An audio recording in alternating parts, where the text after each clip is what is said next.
જય શ્રી કૃષ્ણ સર્વે વિદ્યાર્થી મિત્રોને આપ સર્વેનું સ્વાગત છે આજના વિડિયો લેક્ચરમાં। વિદ્યાર્થી મિત્રો, આપણે ધોરણ 10 સામાજિક વિજ્ઞાનમાં 15મો પાઠ આર્થિક વિકાસની શરૂઆત કરી હતી।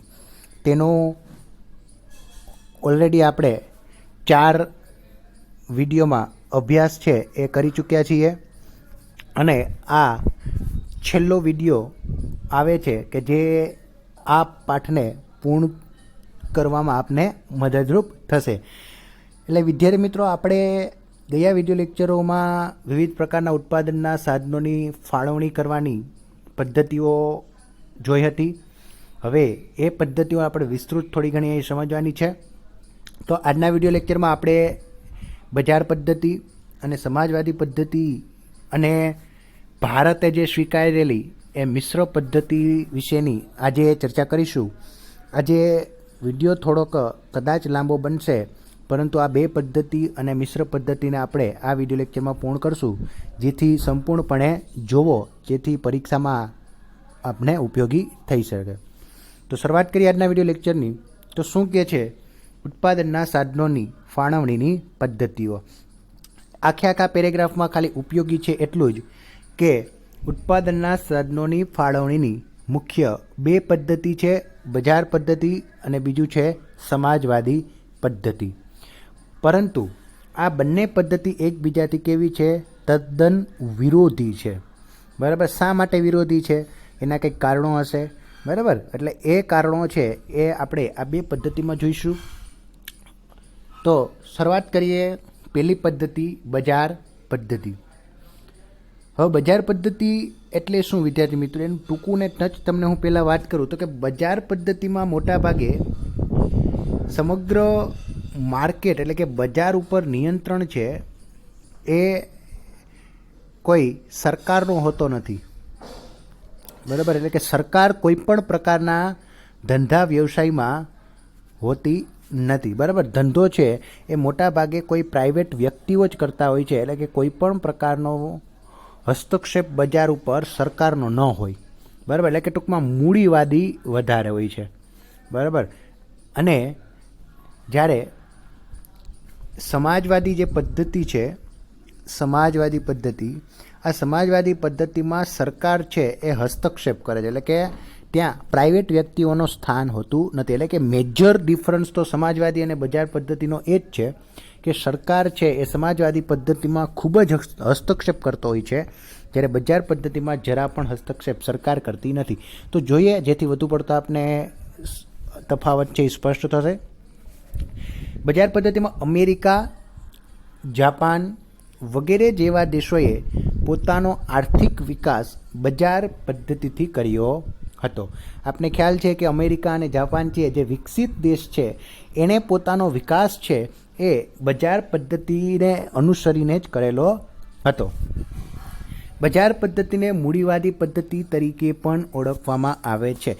1 માર્કનો પ્રશ્ન પૂછી શકે છે કે બજાર પદ્ધતિને કયા બીજા નામે ઓળખવામાં આવે છે? તો એ થશે મૂડીવાદી પદ્ધતિ।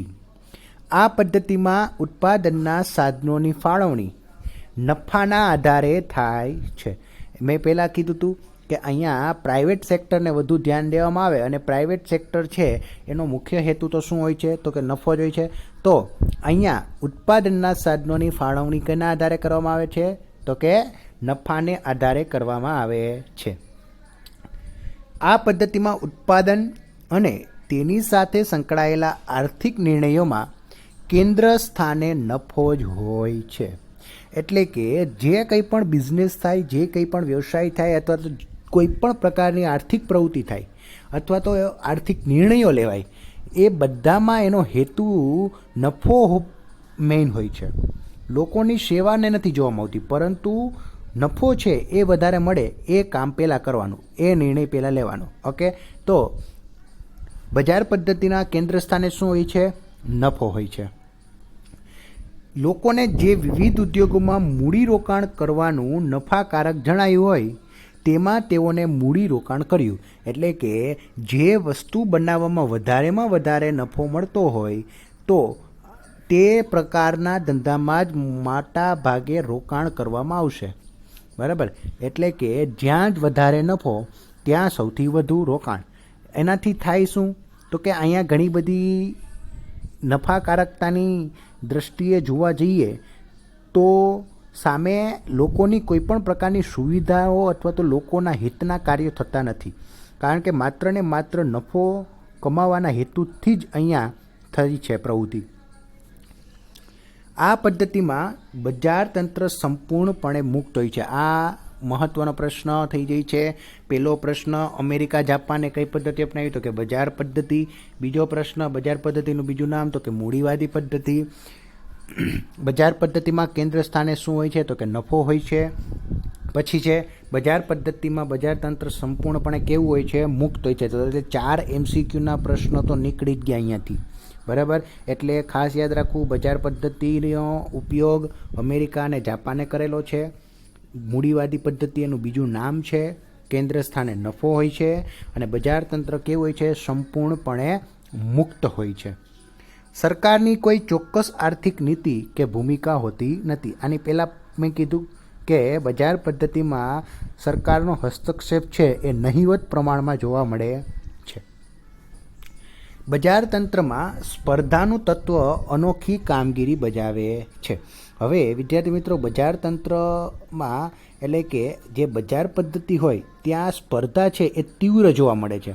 એટલે કે હરીફાઈયુક્ત બજારમાં મહત્તમ નફો મેળવવા કાર્યક્ષમતા વધુને વધુ ઊંચે લઈ જવી પડે છે. એક્ઝામ્પલ સ્વરૂપે હું તમને કહું કે ફેરારી કાર મેન્યુફેક્ચરિંગ કંપની છે અને સામે BMW બનાવતી કંપની છે. જો BMW સારામાં સારી કાર છે એ બનાવશે અને ભાવ છે એ સસ્તો રાખશે તો એની માંગ વધશે. તો સામે ફેરારીએ પણ BMW કરતાં કંઈક વધારાનું એક અપગ્રેડેશન મોડલ લઈ આવવું પડશે કે જે BMWની કાર કરતાં કંઈક નવીન હોય અથવા તો વધુ પડતી સુવિધા આપતી હોય અને ભાવ પણ ઓછો હોય. તો આ બંને વચ્ચે શું થશે? સ્પર્ધા થશે, તીવ્ર સ્પર્ધા. અને આ સ્પર્ધાને કારણે શું થશે તો કે લોકોને ફાયદો થશે, બરાબર. બીજી વસ્તુ શું તો કે લોકોને બેસ્ટમાં બેસ્ટ ક્વોલિટીવાળી વસ્તુ મળશે.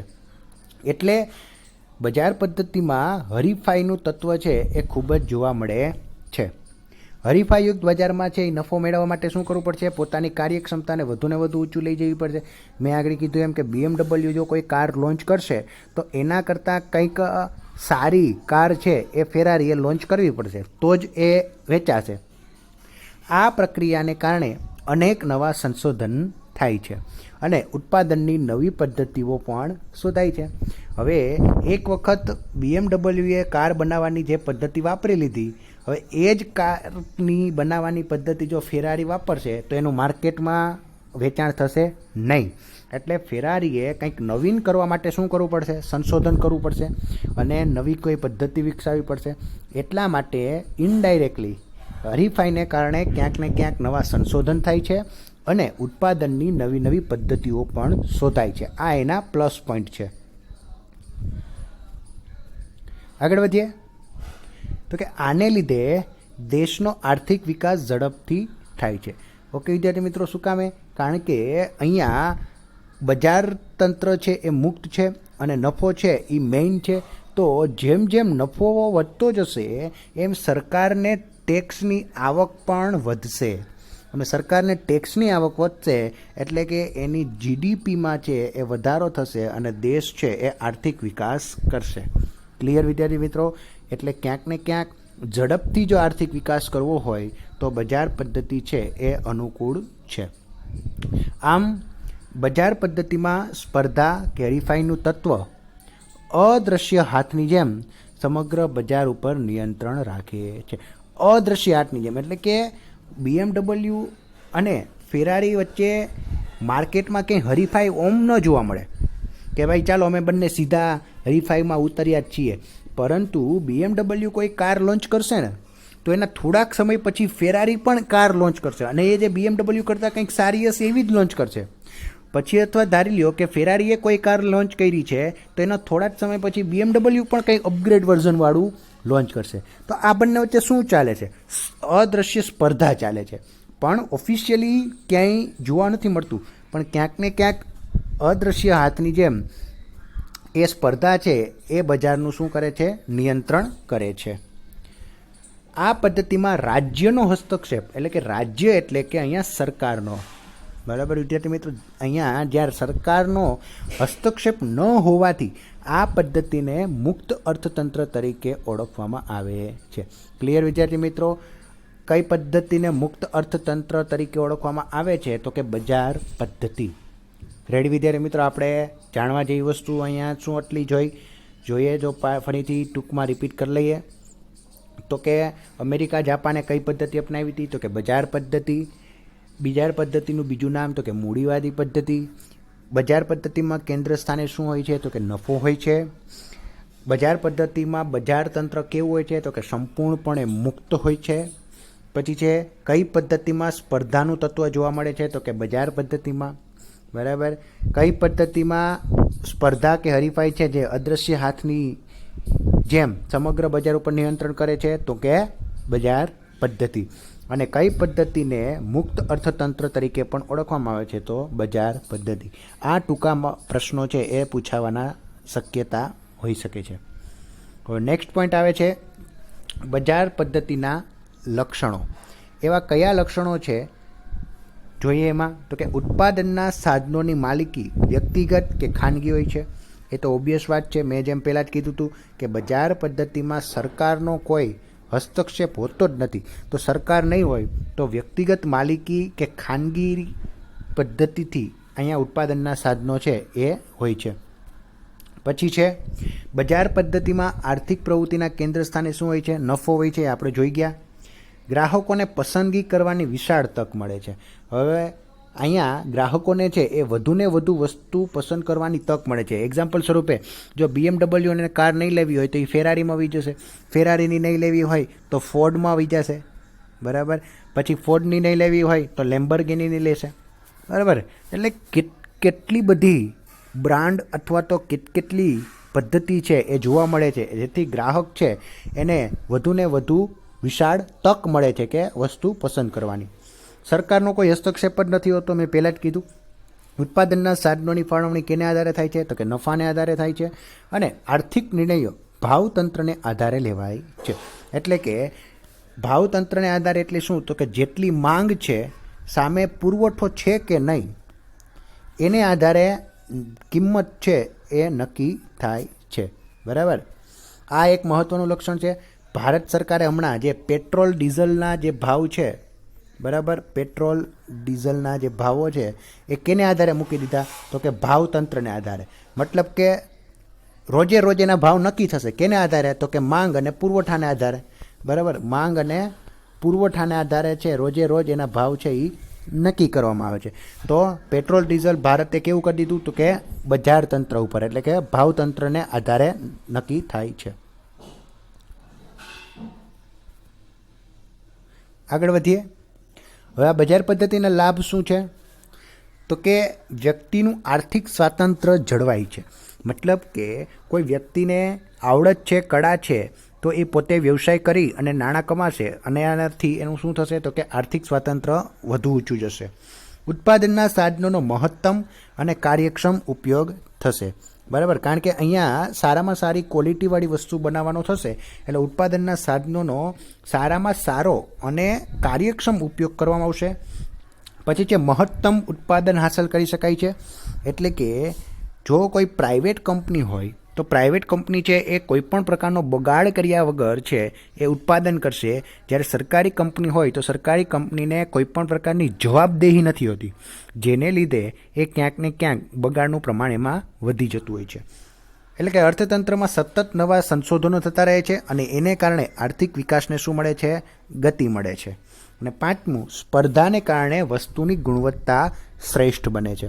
હવે મેં આની પહેલાં જ જે ઉદાહરણ લીધું હતું કે BMW કાર વેચવી હશે તો કંઈક ફેરારી કરતાં સારી ગુણવત્તાની અને કંઈક નવી પદ્ધતિ આપવી પડશે તો જ એ વેચાશે. અને ફેરારીએ જો પોતાની કારને વેચવી હશે તો ક્યાંક ને ક્યાંક BMW કરતાં સારામાં સારી ગુણવત્તાની કાર છે એ બનાવવી પડશે અને ભાવ પણ મહત્તમ ન હોય એટલો રાખી શકાશે.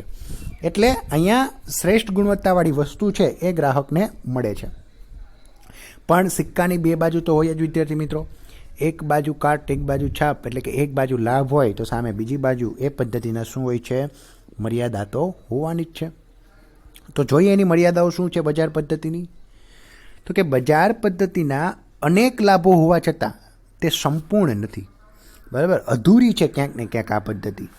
તેના કઈ કઈ ખામી અને મર્યાદા જોવા મળે છે? તેમાં પહેલું છે કે નફાને ધ્યાનમાં રાખીને ઉત્પાદન થતું હોવાથી, નફાને ધ્યાનમાં રાખીને ઉત્પાદન થતું હોવાથી મોજ શોખની વસ્તુઓનું ઉત્પાદન વધુ થાય અને પ્રાથમિક જરૂરિયાતની વસ્તુઓનું ઉત્પાદન ઘટે છે. આ એક મહત્ત્વનું લક્ષણ છે, બરાબર, જે ક્યાંક ને ક્યાંક મોટી ખામી છે. મતલબ કે આપણે અહીંયા મોજ શોખની વસ્તુ વધી જાય ઉત્પાદનમાં અને પ્રાથમિક જરૂરિયાતની વસ્તુનું ઉત્પાદન ઘટી જાય. એક્ઝામ્પલ સ્વરૂપે ચાલો હું તમને ખેતીને આધારે ઉદાહરણ આપીને સમજાવું. હવે ધારી લઈએ કે આપણી પ્રાથમિક જરૂરિયાત છે ખેતીમાં તો કે અનાજની. હાલો, આપણી પ્રાથમિક જરૂરિયાત શેની છે? અનાજની. હવે મોજ શોખની જોવા જઈએ તો કે મોજ શોખની જરૂરિયાત છે, બરાબર, તો શું છે? તો કે તમાકુ, બરાબર, તમાકુ ઉત્પાદન બધા આવી જાય, એમાં બીડી છે, સિગારેટ છે, બરાબર, એ બધું આવી જાય. હવે અહીંયા વસ્તુ તમે સિમ્પલ એક્ઝામ્પલ સ્વરૂપે કે અથવા તો એક સામાન્ય બાબતે વિચારી શકો કે અનાજનો એટલો ભાવ ઊંચો નહીં આવે જેટલો તમાકુનો આવશે, બરાબર. ઓબ્વિયસ વસ્તુ છે કે અનાજનો એટલો ભાવ નહીં મળે બજારમાં કે જેટલો તમાકુનો મળશે. તો લોકો છે એ કયું ઉત્પાદન કરવા પ્રેરાય? લોકો છે એ કયું ઉત્પાદન કરવા પ્રેરાય? તમાકુનું જ ઉત્પાદન કરવા પડશે ને. એટલે શું કામે? કારણ કે અહીંયા એને શું મળે છે? વધુ નફો મળે છે, બરાબર. એટલે બજાર પદ્ધતિમાં કેન્દ્ર સ્થાને શું હતો? નફો હતો. અને કેન્દ્ર સ્થાને નફો હોય તો એ ઉત્પાદન કેવી વસ્તુનો થશે? મોજ શોખની. અને આ વસ્તુનું ઉત્પાદન થશે નહીં. એટલે ક્યાંક ને ક્યાંક આ મોટામાં મોટી એની ખામી જોવા મળે છે. પછી છે રાજ્યની કોઈ નીતિ વિષયક ભૂમિકા ન હોવાથી કુદરતી સંપત્તિનો દુર્વ્યય પણ થાય છે. એટલે કે તમે કોઈ કંપની કે જે પ્રાઇવેટ છે એને તમે જો કોઈ પણ પ્રકારનો છૂટો દોર આપી દો તો એ કુદરતી પર્યાવરણને નુકસાન પણ કરી શકે છે. એટલે કે ગમે તે કુદરતી સંપત્તિનો છે એ નાશ કરવા માટે આગળ વધી શકે છે, કારણ કે એને તો નફો જ કમાવો છે, પછી એ કોઈ પણ ભોગે હોય. પછી છે ગ્રાહકોની બજાર વિશેની અજ્ઞાનતાને કારણે તેનું શોષણ પણ થાય છે, બરાબર છે. જો તમને ગ્રાહક છે એ યોગ્ય રીતના બધી બજારની માહિતી ન રાખતો હોય તો ક્યાંક ને ક્યાંક એનું શોષણ પણ થઈ શકે છે. સંપત્તિ અને આવકનું કેન્દ્રીકરણ થવાથી આવકની અસમાનતામાં વધારો થાય છે. એટલે કે જે બિઝનેસ કરતા હશે, જેની પાસે વ્યવસાય ધંધો હશે, મોટી કંપની હશે, એની પાસે જ બધી મિલકતો જશે અને જે સામાન્ય અને ગરીબ વર્ગ છે એને ક્યાંક ને ક્યાંક ગરીબીમાં જીવવું પડે છે. અને છેલ્લું છે કે ઇજારાશાહી, આર્થિક અસ્થિરતા અને મજૂરોનું શોષણ પણ વગેરેનો ભય રહે છે, બરાબર. ઇજારાશાહી છે એને આપણે વ્યક્તિગત રીતના એક સમજશું, આગળ પાઠ આવશે એટલે. અને આર્થિક અસ્થિરતા એટલે કે અહીંયા શું થાય છે તો કે અમીર છે એ વધુને વધુ અમીર બનતા જાય છે અને ગરીબ છે એ ક્યાંક ને ક્યાંક વધારે ગરીબ બનતા જાય છે. રેડી વિદ્યાર્થી મિત્રો? તો આ પ્રશ્ન પૂછાઈ શકે છે કે બજાર પદ્ધતિના લાભ અને મર્યાદા જણાવો. તો આ રીતના તમે લખી શકો છો અને લક્ષણ પણ આપણે ઓલરેડી જોઈ ચૂક્યા છે. રેડી? તો બજાર પદ્ધતિમાં કેન્દ્ર સ્થાને નફો હોય છે, સરકારનું કોઈ હસ્તક્ષેપ નથી હોતું. અમેરિકા, જાપાન જેવા દેશોએ બજાર પદ્ધતિથી આર્થિક વિકાસ કર્યો છે. મુક્ત અર્થતંત્ર જોવા મળે છે અને એના આપણે ફાયદા, લાભ અને મર્યાદા તથા એની લક્ષણો પણ આપણે જોયા. હવે આવે છે સમાજવાદી પદ્ધતિ, બરાબર. જોઈએ, આ સંપૂર્ણપણે સમાજવાદી છે એ બજાર કરતાં ઉલટી છે. મતલબ કે અહીંયા સરકાર સિવાય કોઈનો હસ્તક્ષેપ જ નથી હોતો. સરકારી જ કંપની હોય અને સરકાર ઈચ્છે એ જ કામ થાય, બાકી એક કાર્ય થતું નથી. જોઈએ એમાં તો કે બજાર પદ્ધતિની અનેક ખામીઓ તથા નિષ્ફળતાના પરિણામે સમાજવાદી પદ્ધતિનો ઉદ્ભવ થયો. રશિયા અને ચીન જેવા દેશોએ આ પદ્ધતિ અપનાવી ઝડપથી આર્થિક વિકાસ હાંસલ કરેલો છે. કયા દેશોએ અપનાવી? ચીન અને રશિયાએ. સમાજવાદી આર્થિક પદ્ધતિ એ બજાર પદ્ધતિથી કેવું છે? તદ્દન વિરોધી છે. સમાજવાદી આર્થિક પદ્ધતિમાં બધા જ આર્થિક નિર્ણયો છે એ રાજ્યતંત્ર દ્વારા લેવામાં આવે છે. રાજ્યતંત્ર એટલે કે સરકાર દ્વારા લેવામાં આવે છે. એમાં બજાર પદ્ધતિમાં સરકાર જરા પણ હસ્તક્ષેપ નહોતી કરતી, જ્યારે અહીંયા સરકાર જ બધું કાર્ય કરે છે. અને ઉત્પાદનના બધા જ સાધનોની માલિકી કેની હોય છે? રાજ્યની હોય છે. રાજ્ય એટલે કે સરકારની હોય છે. આ પદ્ધતિમાં સમગ્ર અર્થતંત્રનું સંચાલન છે એ રાજ્ય દ્વારા થાય છે, એટલે કે સરકાર દ્વારા થાય છે. વિદ્યાર્થી મિત્રો, જ્યાં રાજ્યતંત્ર અથવા તો જ્યાં રાજ્ય શબ્દ આવે એનો અર્થ થશે અહીં સરકાર. બરાબર. ઉત્પાદન, મૂડીરોકાણ, સાધનોની ફાળવણી, ઉત્પાદનોની વહેંચણી વગેરે સમાજની જરૂરિયાતને ધ્યાનમાં રાખીને કરવામાં આવે છે. અહીંયા લોકોની જરૂરિયાતોને ધ્યાનમાં લેવાય છે. બરાબર, લોકોની જરૂરિયાતને ધ્યાનમાં લેવાય છે. જ્યારે બજાર પદ્ધતિમાં નફાને ધ્યાનમાં લેવામાં આવતો હતો. સમાજવાદી પદ્ધતિમાં કેન્દ્ર સ્થાને નફો નહીં પણ સમગ્ર સમાજનું કલ્યાણ રહેલું હોય છે. બરાબર. આમાં નફો કેન્દ્ર સ્થાને નથી હોતો, પણ શું હોય છે તો કે સમગ્ર સમાજનું કલ્યાણ હોય છે. ચીજ વસ્તુઓનું ઉત્પાદન અને ભાવો રાજ્ય દ્વારા નક્કી થાય છે. રાજ્યએ નક્કી કરેલા ઉત્પાદનના લક્ષ્યાંકોને સિદ્ધ કરવાની જવાબદારી રાજ્ય સંચાલિત કારખાનાઓમાં હોય છે. બરાબર.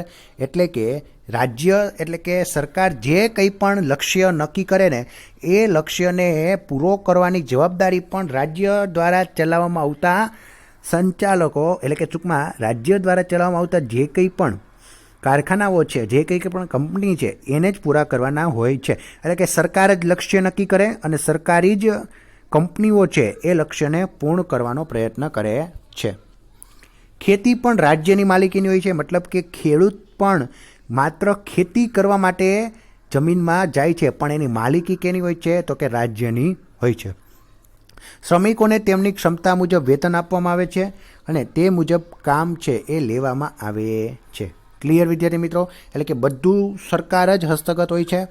ચીજ વસ્તુઓનું ઉત્પાદન સરકાર કરે છે, ભાવો પણ સરકાર નક્કી કરશે, ઉત્પાદનનું લક્ષ્યાંક પણ સરકાર નક્કી કરશે અને એને સિદ્ધ કરવાનું પણ પ્રયત્ન પોતે સરકાર જ કરશે. હવે એના લક્ષણો જોઈએ તો એમાં શું કહેવા માગે છે તો કે ઉત્પાદનના સાધનોની માલિકી કેની હોય છે? રાજ્યની હોય છે. વાં શું હતી બજારમાં તો કે વ્યક્તિગત કે ખાનગી માલિકી હોય છે. અર્થતંત્રમાં બધા જ આર્થિક નિર્ણયો કોણ લે છે? રાજ્ય દ્વારા એટલે કે સરકાર દ્વારા લેવામાં આવે છે. અને વાં બજાર ભાવને આધારે છે એ નિર્ણયો લેવામાં આવતા. સરકાર જરા પણ હસ્તક્ષેપ કરતી નહોતી. આર્થિક પ્રવૃત્તિના કેન્દ્રમાં નફો નહીં પણ સમાજનું હિત હોય છે. એ આપણે જોઈ જ ગયા છે કે બજાર પદ્ધતિમાં કેન્દ્ર સ્થાને નફો અને સમાજવાદી પદ્ધતિમાં કેન્દ્ર સ્થાને સમાજનું હિત હોય છે. અને શ્રમિકોને કામના બદલામાં શું ચૂકવવામાં આવે છે? વેતન ચૂકવવામાં આવે છે. એના લાભો જોઈએ તો કે સમાજની જરૂરિયાતો મુજબ ઉત્પાદન થવાથી બિનજરૂરી કે મોજ શોખની વસ્તુઓનું ઉત્પાદન થતું નથી. મેં આગળ એ ઉદાહરણ તમને સમજાવ્યું હતું તમાકુનું અને અનાજનું. એટલે અહીંયા સરકાર છે એ સરકાર છે નક્કી કરતું હોય એટલા માટે મોજ શોખની વસ્તુઓનું ઉત્પાદન ઓછું થશે અને પ્રાથમિક જરૂરિયાતની વસ્તુઓનું ઉત્પાદન વધશે, જેનાથી સમાજનું હિત પણ જળવાઈ રહેશે. પછીનું શું કે લાભ તો કે કુદરતી સંપત્તિનો દુર્વ્યય થતો નથી. બરાબર. સહેલી જ વસ્તુ છે કે વાં પ્રાઇવેટ કંપનીઓને જો તમે કુદરતી સંપત્તિને વાપરવા માટે આપો તો એનો દુર્વ્યવહાર થઈ શકે છે, પણ અહીંયા સરકાર પોતે જ છે એ બધું સંચાલન કરતી હોવાથી એનો દુર્વ્યવહાર થતો અટકશે. પછી જે આવક અને સંપત્તિની અસમાનતા દૂર થઈ છે, કારણ કે અહીંયા સરકાર જ બધાને કામ મુજબ વેતન આવશે. એટલે કે કામ કરો તો તમને દામ મળે, એટલે કે કામ કરાવે દામ, જેમ આપણી ગુજરાતી કહેવત છે. એટલે કે નાણાં જોતા હોય તો કાર્ય કરવું પડે. અને ગ્રાહકોનું શોષણ થતું નથી, કારણ કે સરકારો છે એ જ વસ્તુના ભાવ નક્કી કરતી હોય છે. પરંતુ એના પણ ખામી હશે. અહીંયા ખામી શું? હવે સિમ્પલ એક્ઝામ્પલ તમને કહું, જ્યાં ખાસ ધ્યાન આપજો. બજાર અને સમાજ વાદી. બરાબર. એટલે કે બજારના જે ફાયદા છે એ સમાજવાદીના શું બની જશે? મર્યાદા. અને બજારની જે મર્યાદા છે એ સમાજવાદી પદ્ધતિના શું બની જશે તો કે ફાયદા બની જશે. એટલે કે ટૂંકમાં તમે કોઈ એક જ વસ્તુ અથવા તો એક જ પદ્ધતિના લાભ અને મર્યાદા જાળવી લ્યો એટલે પછી એની સામે તો વિરુદ્ધ જ કરવાનું છે. તો જોઈએ એમાં શું કહેવા માગે.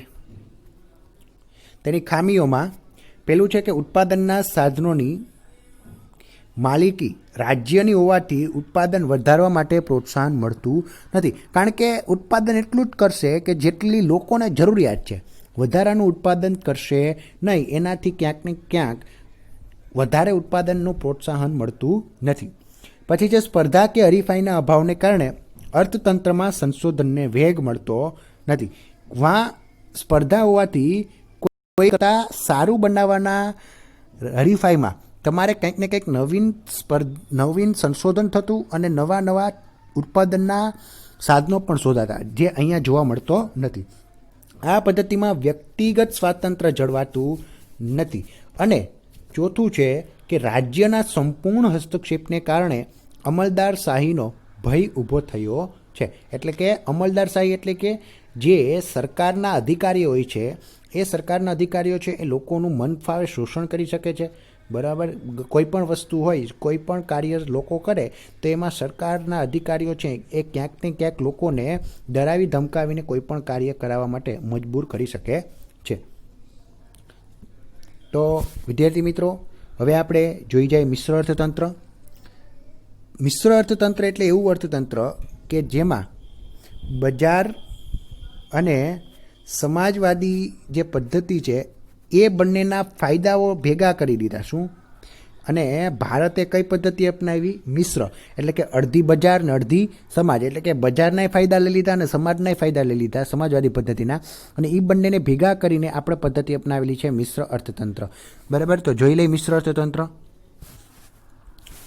બજાર પદ્ધતિ અને સમાજવાદી પદ્ધતિની કેટલીક મર્યાદાઓને કારણે બંને પદ્ધતિઓની કેટલીક સારી બાબતોનો સુમેળ સાધી અને મધ્યમ માર્ગ તરીકે મિશ્ર અર્થતંત્રની પદ્ધતિ અસ્તિત્વમાં આવી. મિશ્ર અર્થતંત્રની વ્યાખ્યા એટલે શું જોઈએ તો કે મિશ્ર અર્થતંત્ર એટલે એવી આર્થિક પદ્ધતિ કે જેમાં જાહેર અને ખાનગી ક્ષેત્રનું શું હોય છે? સહઅસ્તિત્વ હોય છે. અને આ બંને એકબીજાના શું હોય છે? હરીફ નહીં, પરંતુ પૂરક બનીને કામ કરતા હોય. એટલે કે અહીંયા જાહેર એટલે કે સરકારી અને ખાનગી બંને કંપની કાર્યરત હોય છે, અને અહીંયા હરીફાઈ નથી હોતી, પરંતુ એકબીજાના પૂરક હોય છે. આ પદ્ધતિમાં ખાનગી વિભાગમાં ખેતી, વ્યાપાર, નાણાં વપરાશી માલના ઉદ્યોગો વગેરેની માલિકી વ્યક્તિગત કે ખાનગી હોય છે. એટલે કે તમે ખેતી ખાનગી કરી શકો છો, કોઈ વ્યવસાય છે એ તમે ખાનગી રીતે કરી શકો છો. જ્યારે ભારે ઉદ્યોગો, સંરક્ષણ સામગ્રીના કારખાના, રેલવે, વીજળી, રસ્તા, સિંચાઈ વગેરે પાયાની ચાવી રૂપે એક ક્ષેત્રોની માલિકી કેની હોય છે? રાજ્યની હોય છે. હવે તમારે અમદાવાદથી ગાંધીનગરનો રોડ બનાવવો હોય તો એ રોડ બનાવવાનું કામ છે સરકાર કરશે. બરાબર, પણ તમે તમારી કોઈ કંપની ખોલવા માગો છો તો એ કંપની તમારી રીતે પણ ખોલી શકો છો. એટલે અહીંયા આપણે બે બાબત જોવા મળે. એટલે કે પ્રાઇવેટ કંપની પણ કાર્યરત છે અને સરકારી કંપની પણ કાર્યરત છે, પરંતુ બંને વચ્ચે ક્યાંય જ પ્રકારે હરીફાઈ જોવા મળતી નથી. એટલે કે મિશ્ર અર્થતંત્રની જે આ વ્યાખ્યા છે એ તમારે યાદ રાખી લેવાની. બરાબર, અને લખી પણ લેજો. આગળ વધીએ તો કે આ પદ્ધતિમાં બજારો સંપૂર્ણ સ્વતંત્ર હોતા નથી, કારણ કે અહીંયા સરકારની થોડો ઘણો હસ્તક્ષેપ તો જોવા મળે છે.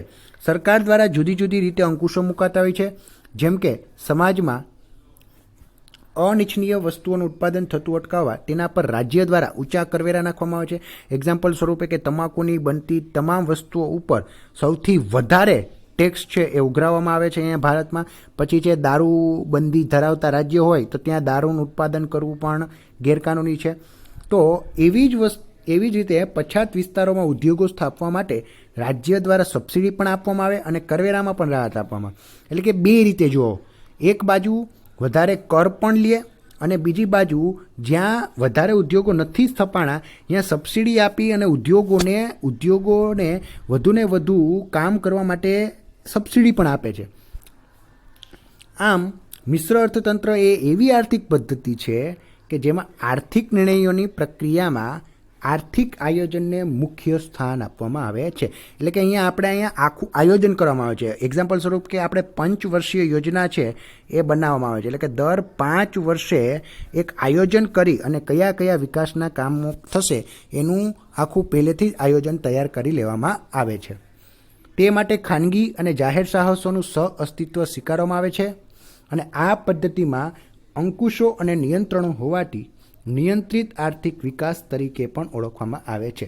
ટીકમાર્ક કરી નાખજો અથવા તો નોંધી લેજો કે કઈ પદ્ધતિને નિયંત્રિત આર્થિક પદ્ધતિ તરીકે ઓળખવામાં આવે છે, તો કે મિશ્ર અર્થતંત્રને. હવે કેવા કેવા દેશોએ આ પદ્ધતિ અપનાવેલી છે, તો કે ભારત અને ફ્રાન્સ જેવા દેશોએ મિશ્ર અર્થતંત્ર જોવા મળે છે. આર્થિક નિર્ણયો અને ઉત્પાદનના સાધનોની ફાળવણી માટે બજાર પદ્ધતિ, સમાજવાદી પદ્ધતિ અને મિશ્ર અર્થતંત્રનો અભ્યાસ આપણે કર્યો. એટલે કે આપણે જોઈ ગયા કે મિશ્ર અર્થતંત્ર એટલે શું, સમાજવાદી પદ્ધતિ એટલે શું અને બજાર પદ્ધતિ એટલે શું.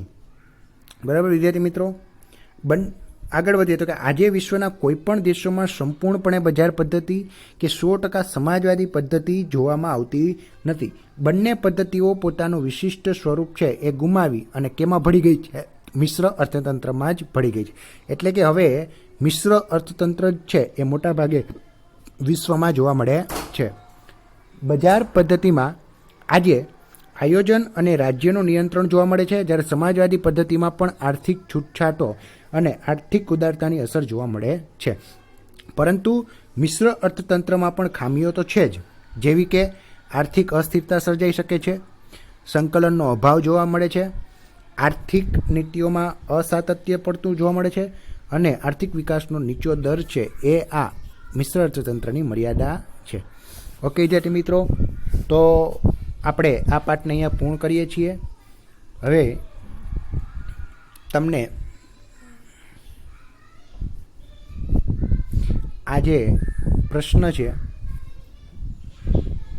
એનો તમને હોમવર્કમાં લખજો. બરાબર, જે ઉપર આપણે પાઠ સમજ્યો એમાંથી લખવાની પ્રયત્ન કરજો પહેલાં. બરાબર, એટલે કે આ 5 પ્રશ્નો છે એ તમને હોમવર્કમાં આપીશું. તો આજનો વિડીયો અહીં સુધી રાખીએ છીએ. મળ્યા નેક્સ્ટ વિડીયો લેક્ચરમાં. અસ્તુ.